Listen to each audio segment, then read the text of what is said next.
Hmm.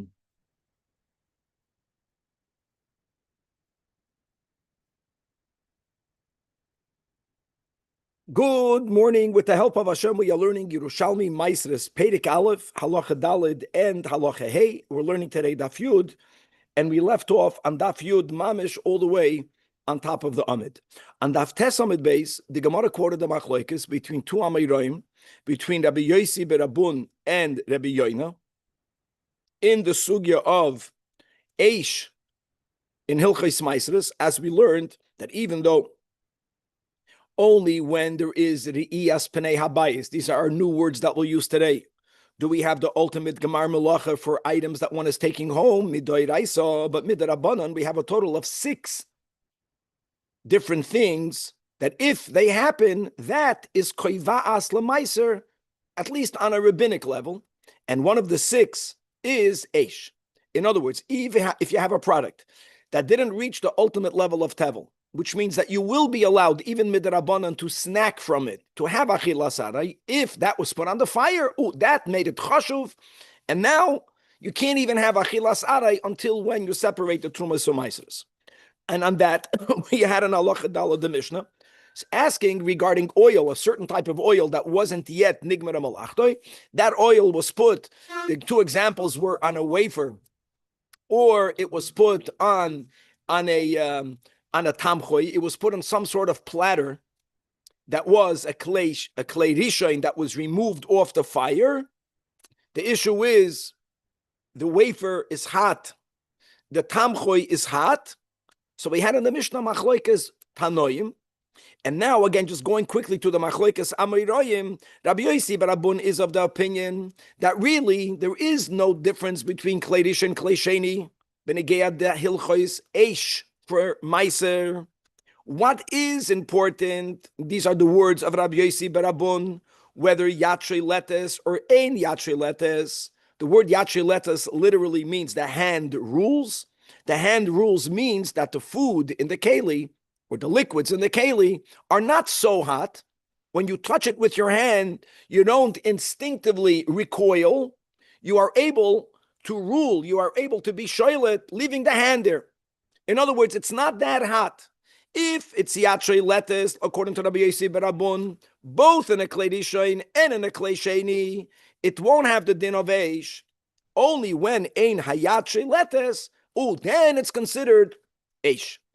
And really, like we said, if the food, even in the Klei Sheni, is still so hot that Ein Hayatre Letes, according to Rabbi Yosi Barabun, that will be considered Eish. However, Rabbi Yoina says no. Rabbi Yoina says that even when the food is so hot in a Klei Sheni that Ein Hayatre Letes, we differentiate between Klei Rishon and Klei Sheni, because Be'emes, cooking, Eish, is only when it's on the fire and the food is boiling. The moment you take it off the fire, once the boiling stops, really, there's no more Eish, there's no more cooking. Elamad, the Chachamim made, in his words, a herchik, right, a harchaka, a buffer, and they said, no, if one will not consider putting food on the klei rishain off the fire as eish, a person erroneously will mistakenly think that even when it's on the fire, it might also not be eish. So they said that which was on the fire, of course, the food has to be hot. If it gets cold, it's cold. That has the din of Eish, and a Klei Sheni, even when Ein Hayatre Letes, that was Rabbi Yoina, it no longer has the status of Eish. That is Hilchos Meiser. On Daf Yud today, we're going to speak about similar halachas, Benegea Hilchos Shabbos, similar, not exactly the same. Not only will the content be the same, but interestingly, we will also have another machlokes between Rabbi Yosi Barabun and Rabbi Yoina will give an opinion, actually to back him up, but we're going to have the same Amoraim and others. We will also be learning about Bishul concerning Hilchos Kachim. Where does Bishul come into Kachim? All sacrificial foods have an expiration date that's actually very short. And food that remains left over, noisa, beyond the time that God prescribed us to eat, that food may not be eaten. And because of that, the utensils that are used to cook up kachim food either have to be purged if they're made out of metal, right? In order for you not later to have the tam of noiset in your new food, or if it's earthenware utensils, it has to be broken as the Torah writes about explicitly. And here also we're going to have this question about how much heat is needed for the walls to absorb. What happens if there is food in a klei sheni, but ein hayat lettuce? Will it get absorbed? Gavaldik. And the final topic, benegeya eish, will be hilchos chala. All of this will be before halacha hey. And guys, there's an interesting rule that if the dough is scalded, or you would say the words cooked, in hot water prior to you putting it into the oven, that dough does not have a challah requirement. So here again, when it comes to the chalud, like a bagel. That's a great example. You don't need to have challah removed from it. So here again, how would one define chalut? Is it only when you put it in the klei rishon on the fire? We're going to learn today about the irui miklei rishon, which means that you take klei rishon off the fire and you pour from it onto a second keli. The stream, prior to it being properly settled in the klei sheni, is called the irui miklei rishon. One of the ideas that we mentioned in the last year, I think it's the words of Rashi and Tosfos, that the walls of the klei sheni automatically cool down the foods that came from the klei rishon. That's why we had that whole discussion about the ladle. But by a irui, even though it went through the air, but it didn't yet properly sit in the walls of the klei sheni. So the irui, which is coming from the klei rishon, is hotter than the normal item that's in the klei sheni, and many other nuances. That will be the amud of the Daf Yud Amud Aleph, and then on the bottom of the amud we're going to start the new Mishnah, and I'll give you a great recap of this topic, which is also going to be fascinating. So in the context of what is the Gemar Melachim for different type of items, and the Mishnah is going to be focusing particularly on dried figs, because it wasn't only that people in the times of Chazal, maybe even today, they would dry out the figs at times, but they would also glaze it. In other words, they would put it into these round cakes. Many of us who begin learning Gemara by the second chapter of Elam Mitzias, that's one of the items that a person found. So you have these round pressed cakes of figs. And it wasn't only that they took dried figs and they put them into some sort of mold, which ultimately created the product of a round cake of pressed figs, but they would glaze it. And they would use either fresh figs or grapes. And they would take some of those fresh fruits and they would smear it, they would rub it on top of these cakes, and some of the juices that were in the figs or in the grapes would ooze and go on top. They would glaze this cake. Now, what's the issue, Benegeya, that process? Two issues, and in both there is a machlekes Tanakam and Rabbi Yehuda. Number one, do we say that if the fig, the fresh fig, if the grape, the fresh grape that you are using to glaze, if they are still tevel, do we say the juices that oozed from them have a din of tevel, which would mean you're not allowed to use it for glazing, or no? Or those juices don't have a status of tevel, even though they're coming from a tevel fruit? Similarly, will those juices be machsher? Now that machlekes cannot be by the juice of the fig, because only the 7 mashkin are machsher. But the juice of the grape, theoretically, wine is machsher. Is that liquid considered wine, or is it considered zeya ba'alma, and therefore it won't be machmer? This is what we'll have in the Mishnah. The Gemara, aside of qualifying these arguments, will bring a braisa that will speak about a third topic, which is the way people would commonly split olives open for various reasons, and in doing so, some juice would come out of the olive, whether that juice is machsher the olive, right? Because oil is one of the 7 liquids, or not. There also in the Braisa, it's a machlekes between the Chachamim and Rabbi Yehuda, and it's going to perfectly match l'shitosayu, the arguments between Rabbi Yehuda and the Chachamim in our Mishnah. This is Daf Yud. We can make a l'chaim for that, and Chaver, we are going to Daf Yud, Amud Aleph, all the way on top of the Amud. Rabbi, can I mention one thing Sure. that I gave the last year that when I was listening to it, we didn't mention it, but there was this whole talk about klei rishon, klei sheni. Yes. The halacha, we hold that something that's called kali habishol, even in a klei sheni, gets cooked, and oil is one of the items that is called kali habishol. So maybe, I don't know how that connects, But Doesn't connect directly. First of all, it's nice.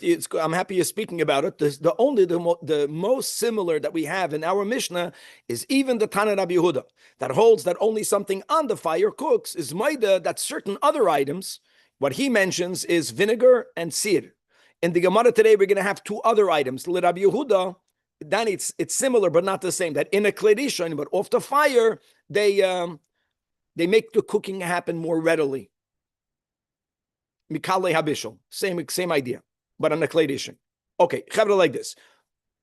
To chap this Gemara, instead of beginning today with the Gemara, we're going to begin with the Marafula. Look inside the top Marafula. I know mahu litein tavlin milmatan. What are we talking about? Are you allowed to put spices in the bottom of a klei in the empty klei upon which you're going to pour from the kledishin? So just to get the context. So he says that this aha, the Marafulda, the Amar Hasam, he's quoting a Mishnah from Masechta Shabbos. And the Mishnah says, Ho ilfas v'hakadero, the pan and the pot, shehe'eviran miroischen, that were taken off the fire, that's called the kledishin, but it's not on the fire, says the Mishnah, lo yiten l'toichem tavlin.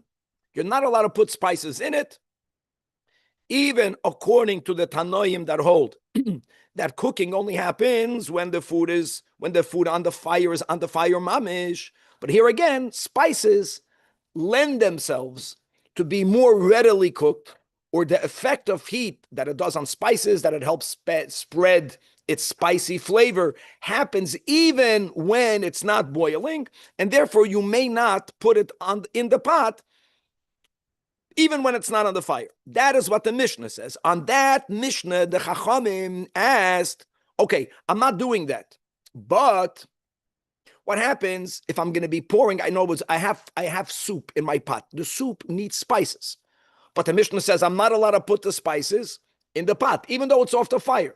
So what am I going to do? I'm going to pour the soup from klei rishon into a klei sheni. Now, there's two ways of adding the spices. One way would be, the correct way would be, by what I'm saying now, we don't even do what I'm saying now, but according to the Mishnah, you would pour the soup in a klei sheni. Now that the soup is in a klei sheni, let's go with the words of the Rishonim, that for sure the soup cooled off because of the walls, the keli itself cooled it down. Now you put the spices in the soup in the klei sheni. The Gemara wants to know what happens if you were to put the spices in bottom of the pot prior to the soup being put in it. So when you pour the soup from the klei rishon on the klei sheni, what does it hit first? What does the soup hit even before it touches the bottom floor of the cold klei sheni? It touches the spices. Are you allowed to do that? Ula ares aleya mil mailon, and you pour the soup from the cooking pot from above. In our words today, this is called iroi miklei rishon. Is that allowed or not? From the Mishnah, we only know you can't do it on a klei rishon. Here it's not a klei rishon, but it's not a klei sheni. It's like in between. So here we have a machlokes. Rabbi Yoina. Okay, we're not going in the same seder, but let's go. Rabbi Yoina Amar Asur. And he holds the iroi, according to the way we're learning pshat, the iroi kiklei rishon hu, something being poured from a klei rishon and having its contents fall on spices is tantamount to putting the spices in the klei rishon. Now, where does Rabbi Yoina get that from? Which is amazing. Says the Gemara, where did he get it from? Chayle, second time we just had this. Chayole, I know chayole can mean soldiers, but chayol means strength. Chayla means koyach. You got your koyach. Where do we get our strength from? You're giving an opinion. So if it's just my opinion, it's not that strong. But if I have it sourced in earlier works, so Chayle de Rabbi Yoina, he's an Amoida. Where does he get his koyach from? From a Mishnah Masechta Zajac. Now, dear guys, this is important. I know it sounds the same, but it's lav dafka the same. Shabbos, we're talking about cooking. In Zvachim, the issue was about absorbing. I know that we link one with the other. When you put food, when you have food that's cooked in a utensil, so we say that the taste of the food gets absorbed in that utensil. Why is that relevant to kachim? Kachim, let's say chatas. First of all, chatas is only eaten by the kahanim. So what? And the kahanim only have the day and the night to eat it. So I sinned. I bring a carbon chatas. whenever it's shechted, the zrikas hadam has to happen before shkia. Once that happened, the meat, so some of the fats are burnt on the altar, but then the meats that are eaten are to be eaten by kohanim, and they have to be eaten in the azara, as we read every day before davening. Okay, kosher. But there's only day and night, only that day and that night. That means next morning, any leftover food is called noisar. First of all, kohanim did not make any leftover food; they ate it up. The problem is that meat cannot be eaten raw. So let's say you had a metal pot and you cooked the meat in the Beis Hamikdash. You cooked it and you ate it. But you know what the problem is, Aviv? The taste of the meat went into the walls of the keli. So now you have to purge, you have to kasher. They were constantly kashering the kelim in the Beis Hamikdash. Says the Mishnah in Zajac, the 11th chapter in Zajac, that echad shebishal boy, the echad she'eroi l'toichoi roiseach, that the need of purging the metal utensil is whether the metal utensil was actually used for cooking, or even if you didn't cook in that metal utensil, but you took, let's say, boiling hot water from the klei rishon, and you had the meat of the chatos in the second keli, and you poured klei rishon onto the meat, then onto the keli, elu miklei rishon, the Mishnah says they're the same, the klei sheni will absorb, because the meat is like klei rishon meat. Based on the premise that absorption and cooking are come together, that will be a gevaldik rayu to Rabbi Yoina. That's Rabbi Yoina. Rabbi Yosi, the Amoira, Amar Rabbi Yosi, no. How can you compare? How can you compare? Absorbing can even happen when the temperatures are cooler, not cold. Not cold. You know, we say that kavush kemavushal. That means even if it's mamish cold, if 24 hours, we go with the 24 hours. It absorbs. Absorbing is different. A keli lends itself to absorb easier than cooking. So you can't. When it comes to the laws of absorbing, you're right. Iloi miklei rishon is like a klei rishon. You can't bring a raya to bishul. Amar Rabbi Yosi, come on, play cheres b'leia. But nevertheless, maybe tavlin ain't mismashlin. Can't compare one to the other. Now, interestingly, Rabbi Yosi berabun, and Daf Tesam at Beis, we just quoted that in the intro, argues with Rabbi Yoina. Here, Rabbi Yosi berabun is siding with Rabbi Yoina. And what is he saying? So he's challenging Rabbi Yosi. You are saying you can't compare. No, you could. Why? I have a braisa. We learned in a braisa. Now, an earthenware utensil, which, by the way, you can't kasher. You have to break. If it has in it the tam of kachim, the easiest item that absorbs is earthenware.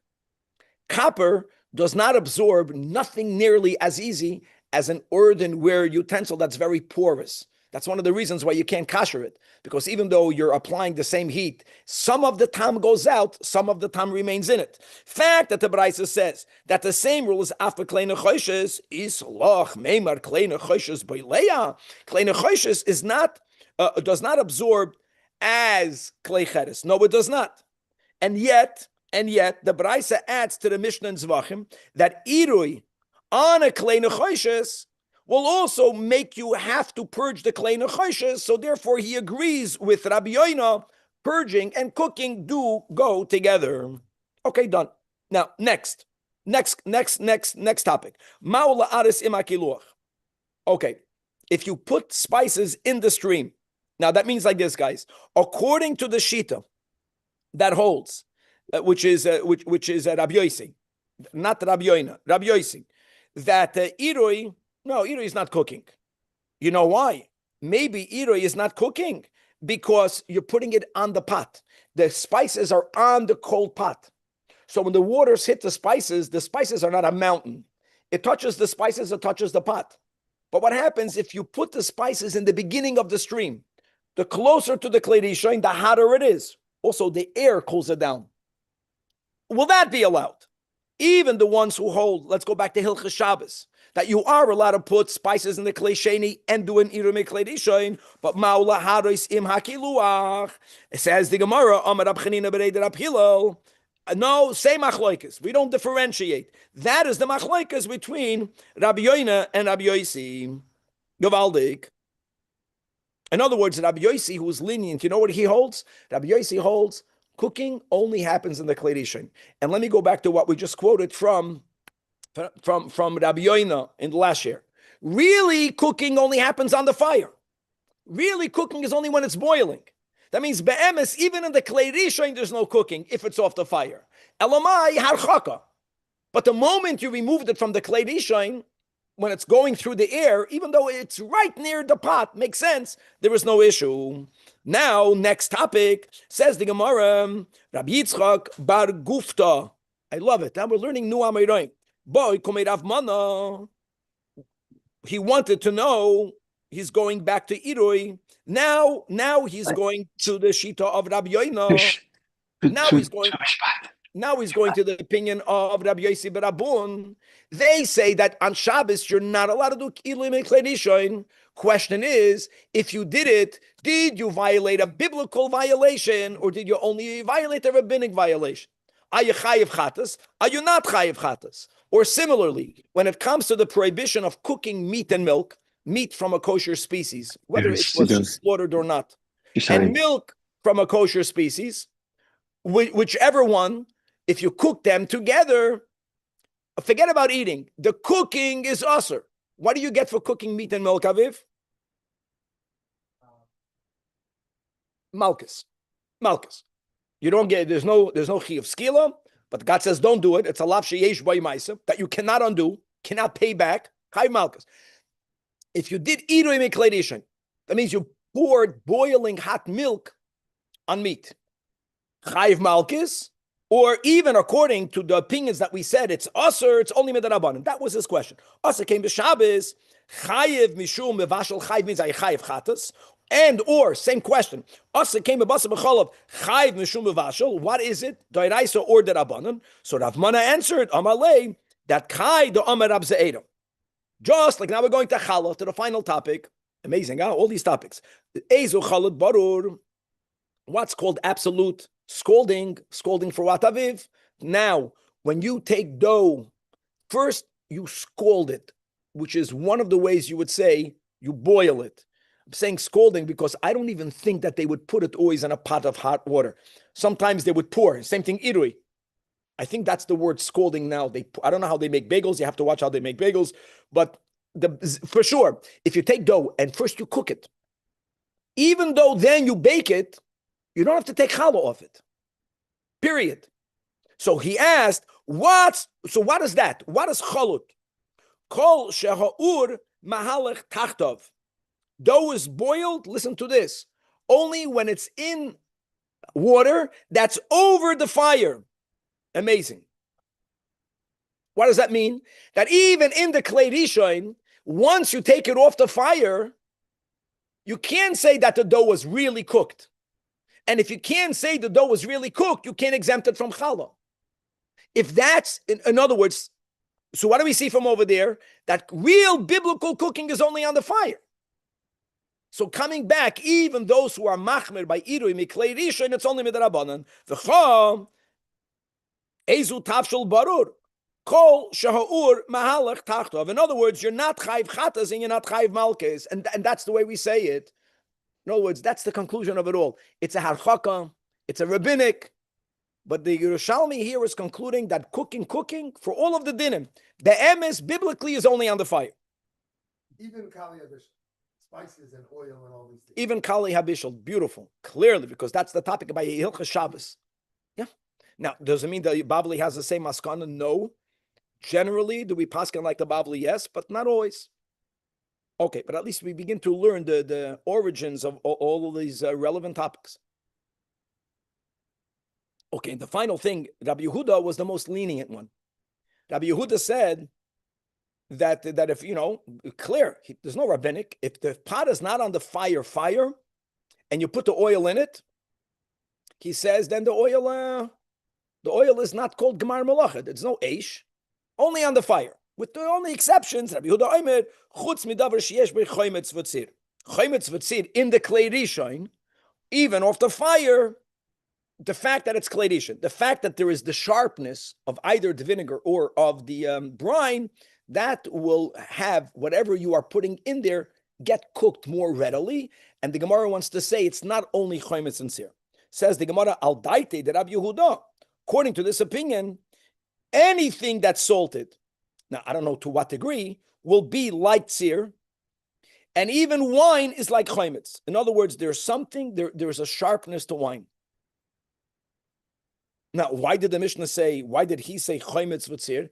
B'stam, it was more common for people to put chaimitz and sir in a tamchui, in something that's being cooked. Wine is more expensive. But it's the same thing. Mamish, melach ketzir, yayin kechaimitz. Okay, atkan, the first part of today's shir. So we really learned Tilchas Bishul, again, amazing. Bishul for Maisres, Bishul for Shabbos, Bishul for Kachim, and Bishul for Hilchas Chala. 4 separate topics that the Gemara correlated. Now, coming back to the enumeration that the Mishnah gives, we're learning the sugya of Gemar Melachim. We already established that when a person is drying out a fruit, even though when you pick the fruit might have been ready, right? However, figs are ready, you pick them. If your intent is to dry them out, when are they a finished product? When they're fully dried. You should know by figs, many times that's not the finished product. You know what the finished product is? Sometimes people would put the dried figs into a round mold and they would make them into some sort of cake.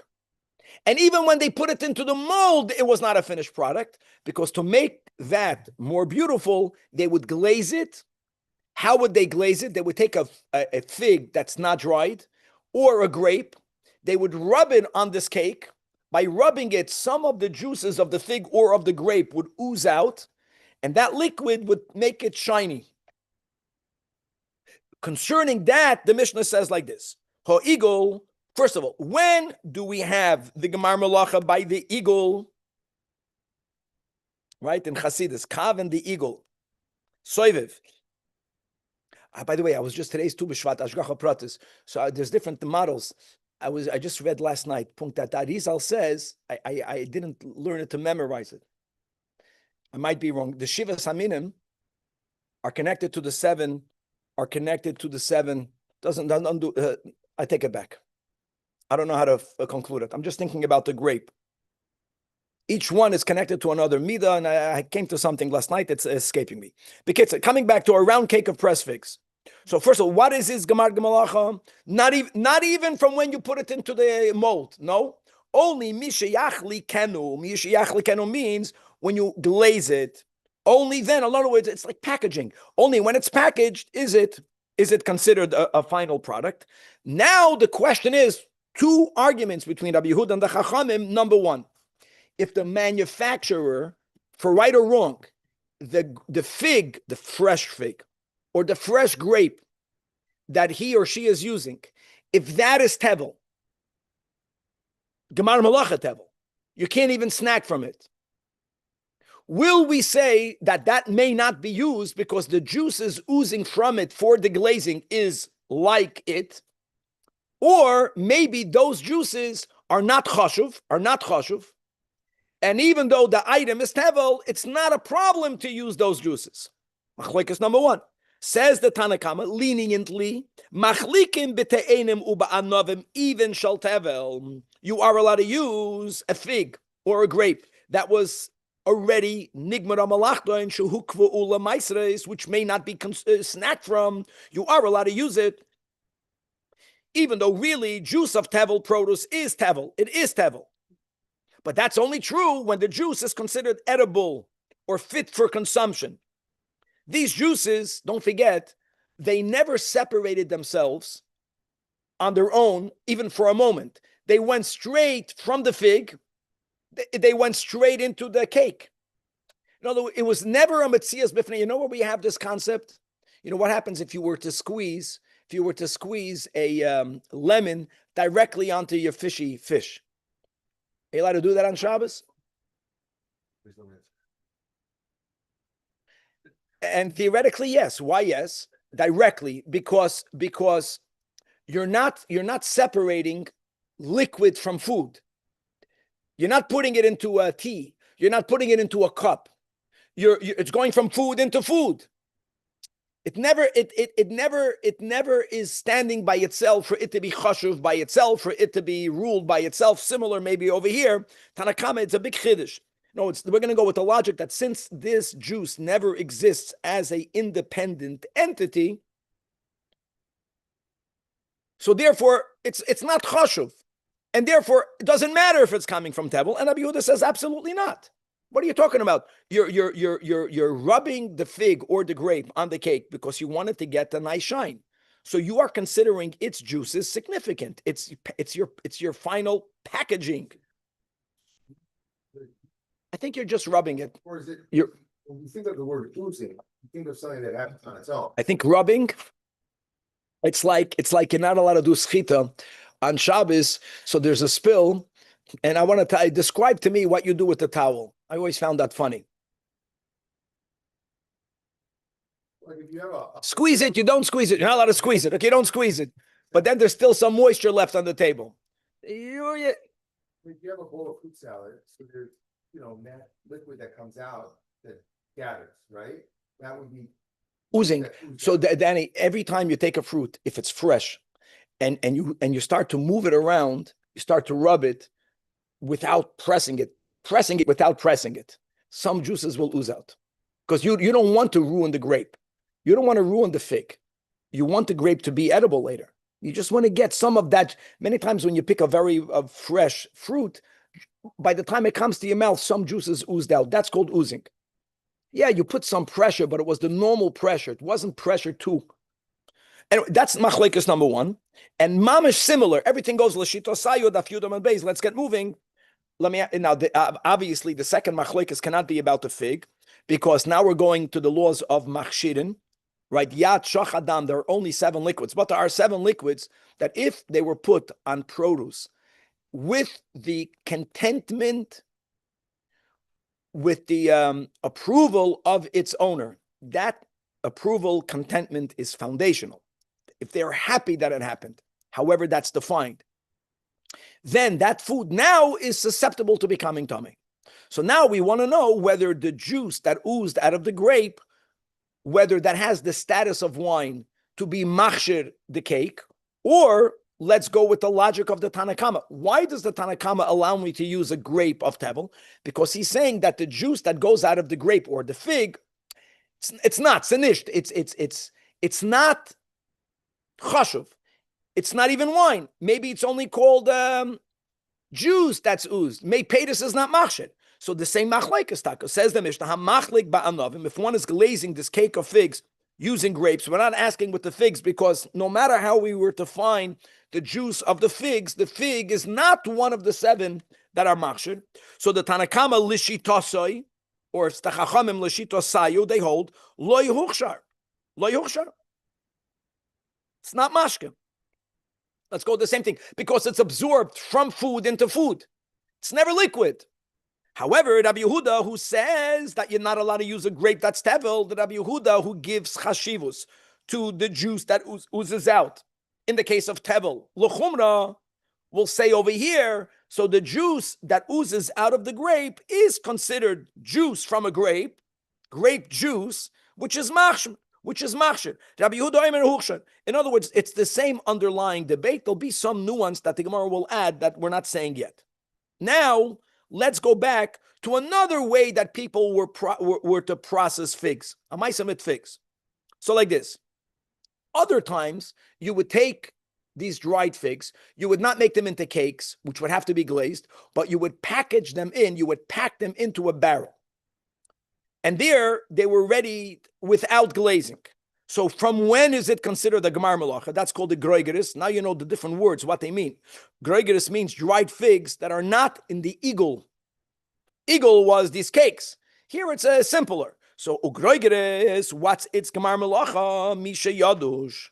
From when you press them into the barrel. From when you press them into the barrel, says the Marafulda, just to read another detail, the 4th line from the top, the last large line before the narrow lines, Mishayadush, Miyapshim, Hata'enim, they would dry out the figs. Vacharkach, Doshan Oisim, they would beat them, Bemaklois, with sticks inside the barrels. So in other words, they were beaten into the barrel. They would press them in there. Only when you did that is it considered gemar melacha. Let's keep on reading the Marafulda. Oi, or they were ma'aglin oisem biyadayim l'toicha oitzer, that they would smooth them with their hands and they would put them into a storage room. I don't know exactly what that looks like, but again, it wasn't into these molds. They didn't have to glaze them, but there would be something that they would do to the figs while they were putting them into the storage room. It was called smoothing them. So back in the Mishnah, and that's umegura mishiya agel. Now, if a person was in the middle of processing these figs, now you didn't yet finish the barrel. You didn't yet pack up the storage room. If you remember last week, we didn't have a hard and fast rule. Sometimes we learned, or generally we did learn, that if you are packaging something, you're planning to package it in 3 or 4 barrels, only when you finished are they considered processed, even the ones that were already packaged in the box number 1. Here, we're not going with that same logic. We're going to have the same conclusion, but not the same logic. Says, when you package something in a barrel, you know when it's finished? It's finished when it's pressed in the barrel. What makes something pressed? Let's say if you filled up the first 90% even, you know when they get fully pressed? Only when you press the other 10 in. Because that did the final. So the Mishnah is saying that if you put some of them, but you didn't finish yet, but before you finished, nishbara hachavias, the barrel broke, or venifchasa hamegura, or the storage room became damaged. In other words, you will be unable to finish placing all of them inside. So whatever comes out of it, you can eat. I take it back. Slicha. Lo yoichel mehem aray. Okay. Okay. That's the chiddush. That those, even though they're not fully pressed, you would argue that fakert, the Mishnah is machadesh, that we say that the ones that were already inside, they reached the Gemar Melacha independently. We're a big chiddush. However, Rabbi Yossi argues, that's the word. Rabbi Yossi says no, that since the placing of the additional figs will help press all of them more effectively, that's what happens. So we can't even say that those were finished. Tanakama says no. Tanakama is machmer. He says you're right, they're going to get pressed even more, but you finished doing your part. Gavaldika machlokes between the Tanakama and Rabbi Yossi. And now this machlokes we're not going to learn today, but the Gemara is going to begin focusing on the first 2 arguments, which is the same between the Tanakama and Rabbi Yehuda. Says the Gemara. Okay, so let's speak about the glazing. Hananya berei the Rabbi Yasa Amar. Why is there an argument? What's the underlying argument between Rabbi Yehuda and the Chachamim? Guys, Rabbi Yehuda is the one that's machmer. The Tanakama or the Chachamim, the Rabbanon are makel. They say you are allowed to glaze. You are allowed to glaze with tevel. That's only betevel shenitmal midvereim. That's only if the fig or the grape is tevel midrabanan. What would be tevel midrabanan? You don't even have to say to bisman hazeh. I just want to repeat what I said in the intro, even though we learned the Rambam 2 days in a row. Midoi raisa, items that you are taking home, becomes finished only when there is ri'iyas penei habayis. The fact that the Mishnah, and then it's brought down in Halach and the Rambam, there are shisha devarim. One of them is Shabbos, one of them is Eish, one of them is Melach, one of them is Mekach, right? We went through them. That's midrabanan. So if the fig or the grape, they became tevel midrabanan, that is why the Chachamim allowed themselves to be lenient by saying you can use it to glaze. Aval tevel shenitval dvar Torah, but if you have bonafide tevel, biblical tevel, af rabbanan moide, even though the juice is not chashuv, doesn't matter. In other words, if something is biblical tevel, don't give me that you can use it somehow and take benefit from anything that comes from it, no matter how. So that's statement number. That's just a qualification to limit the leniency of the Chachamim. But now, says the Gemara, Rabbana Amar Leistam. Rabbana said the following without attributing the statement in the name of anyone. That means that he came to it on his own. Rav Ovin said the same statement in the name of Rabbi Yechanan. Everyone has a story with their Rebbe. But the story, there's a story that there was some with the Beis Yosef. I heard it with the Beis Yosef was learning, and he was learning Asugya, and he got stuck somewhere. He had a question, and he couldn't get the answer, and he really struggled, and he fasted, and at the end, the Malach came and told him the pshat, and he felt so happy that he got it, and from his celebration and from his alleviation, he went for a quick walk, like I chapped. And as he's walking, he hears a shoemaker. that while he's doing his work, he's learning the same Gemara. Then he asks his question, and then right away he comes to that answer. So the Beis Yosef felt very dejected. He felt, well, what is it? For me, it was so difficult. For him, it's so easy. This is not a Hasidic story, because if it would be a Hasidic story, the person would not be bothered. They would say, yeah. But whoever told me the story was based on the arrogance. I'm the big learner. I have to chop it quicker or better. So the Maggid came back and told him, no, don't worry. Don't feel dejected. You have to bring that logic into the world. Once you got it, everyone else has easier access. So maybe Rabbi Yechanan was the one that chopped it. Rav Avim b'shem Rabbi Yechanan. Rav Mana didn't have to hear it from Rabbi Yechanan, but since Rabbi Yechanan brought it into the Olam, now we had access to it, however it works. And what did they say? That Rabbi Yudon Kedaite v'Rabbanan Kedaito. And he says, let me make a correlation between our machlekes in the Mishnah, between an argument that we have regarding olives. So we have figs, and now we're going to the olives. The Tani we learned in the Braisa, Zayis repitzoi b'yadayim misoy avos. Yadayim misoy avos, literally unclean hands, refers to the rabbinic law. One of the Shmoina Asar Davar, Ba'alias, Chananya, Ben Goren, Ben Chizkiah, I'm saying it wrong, but some of Abyssal right. What did they say? They said that your Stam Yodayim are Shniyos. Now, Aviv, if my hands have a status of a Sheni Lutuma, if I touch Chulin, will the Chulin become Tamei? So remember, we don't go like Rabbi Akiva, that we learned in Psachim, that even Chulin goes to a Shlishi. We don't hold like that. By Chulin, the end of the line is a Sheni. But if someone with impure hands, rabbinically Shniyos, will touch Truma, he'll passel the Truma. If he's going to touch Kachim, he's going to be Metama the Kachim. Why do we say passel? Why do we say Tuma? Whenever it's at the end of the line, we say passel. Since Truma only becomes a Shlishi, there is no Revi by Truma, so the Shlishi is called passel. Since Kachim can go up until a Revi, when it's Shlishi by Kachim, just to have clarity, we say the words Tamei. Tamei means it's Tamei and it can pass it on further. Just a nuance. Now, another even by Chulin, if the Chulin is wet, midarabanan, if my hands that are even only a Sheni, or any other item that's only a Sheni, if it touches liquids, the Chachamim said that the liquids become a Rishon, they become a Tchila, which means that if I am not a Kohen, I'm eating stam food, I'm having my onion dipped in salt water. What happens if my hands are not washed, the way we wash for bread? My stam yodayim will be matama the water, the salt water. It's going to make the salt water a rishon, which will make my onions a sheni.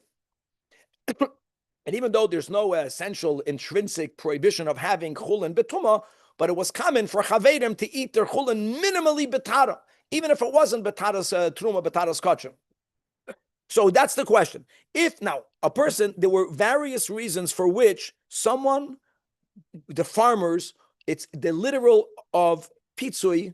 A pitzua means a wound, right? How do you say a wounded soldier? Patsua. So they used to wound the olives or bruising the olives. The way they would wound the olive is that they would split the olive open. Now, why would they split the olive open? For various reasons. Farmers, before they would harvest it, one of the consequences of splitting the olives open is that some juices would ooze out from them. That's what we're talking about. So we want to know that if you had olives, shepitzoi, that they were wounded, they were broken open, they were cracked open, but the farmer did not wash his hands natilas yadayim, so he has yadayim misoy avos. Don't forget again, oil is one of the 7 liquids, which theoretically you could now say, now the olive is mukhshar. On top of that, the juices are liquid, so they become a rishon, the olive becomes a sheni. Nevertheless, the Tanakama says, l'shitosayu here, lo yuksharu, they're not mukhshar, gavaldik. Okay? Now, if this is only when the purpose of wounding the olives was to make them softer, which means you did not want the liquid to ooze out. Since you didn't want the liquid to ooze out, in this case, it's not chashuv, it's not called liquid. But if l'soifkan b'melach, but if you wanted, the owner wanted, for the olives to absorb salt, now the only way the olive can absorb salt is, or let me say better, at least for the salt to adhere to the olive, for the salt not to fall off, is if the olives are wet. If the olives are perfectly dry, you're going to put salt, nothing will happen to it. So there, the owners want for the olives to get wet. That qualifies enough contentment by the owner for us to say that the olives became muksher, huksheru, and therefore, and the liquid is a liquid, and now the olives are tummy. Right? The olives are a sheni. My hands are a sheni. The juices were machsherit. The juices become a rishon, and now the olives that are muksher become a sheni. Third reason, if the reason why the farmer bruised the olives, cracked them open, was laid the imyesh mayim, to know if there is sap, light, if there is fluid in it, why would he do that? How do you know when you can harvest olives? How do you know that it's ready? One of the signs that they would do is they would split them open. If juices would ooze out, that would be a proof that if there's a liquid at the surface, it's ready to be picked. It's considered mature enough to be picked. So if that was the reason why you cracked them open, even if the fluid oozed out, that's where you have a machlekes. So here the Tanakama holds, even though you wanted to know whether there is a liquid, but you didn't squeeze them. It's not oil. It's just a sap-like liquid, but we don't classify that as oil. That's the pshat. Rabbi Yehuda says, no, it is muksher. Now, why? The Gemara is going to explain what's their machlekes, and we're going to connect it over here. The Chachamim hold in the last case, Leida im yesh mayim. The reason why it's not machsher, you only want to know if you have the sap-like fluid, to know if it's ready to be harvested. All right? You don't want for anything to go out. You don't want to lose any oil. You just want to know whether it's moist enough. It's gavaldik. One thing to know whether it's moist, you don't want the moisture to leave. Rabbi Yehuda Omer bigufay. No. That he holds that the primary reason why a farmer will do it is you want to know how much oil will ooze out. You are interested in the oil emerging. You don't view it as only if the olive is ripe. You also want to know more about the oil. And to know that, you need some of the oil to go out. So similarly over here, the Rabbanan amrin b'mein mavhu machlik. Why are you allowed to use a fig or a grape that's tevel? You're allowed to use that because these fluids are called zeya ba'alma. Zeya ba'alma is not subject to the ma'aser obligation. Rabbi Yehuda Omer, no, b'sheyesh le'machlik. You want the real juices that come out. The real juices that come out have the din of the fruit. Same argument over there. How much of the juice do you want? Same argument over here. How you look at it, and therefore everything follows their own opinions. We'll stop over here.